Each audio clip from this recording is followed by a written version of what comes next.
All right, if you own a wood stove, you may have a damper like this. This is an 8-inch. There may be other designs out there, but not that I know of. One of the problems you run into is after it's been installed for a while, the way that this rod goes in, okay,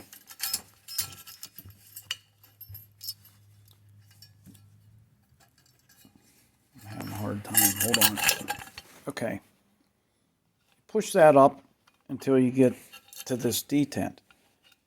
Now the way it's supposed to work is when you move this recess blocks any more movement, and thus it moves the damper. Well, over time, as this rod heats up, it depresses the hump in this rod.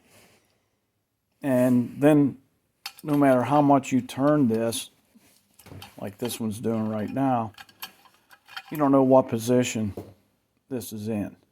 And that's not good. So what I've done is I've taken this assembly, put it in a vise, took a punch, and made the V deeper in the rod. Then I drilled a 5/32 hole into the cast iron. I put the rod in to where I wanted it with it locked down and started to drill that hole. And then I removed it, put it back in a vise, and finished the hole. Okay?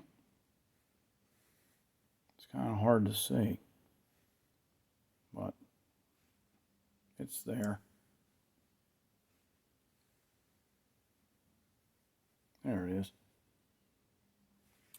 So I'm going to go ahead and install this in the pipe and then install a cotter pin. So that should prevent this from happening again. If you can, use a stainless steel cotter pin. It'll stand up to the heat better.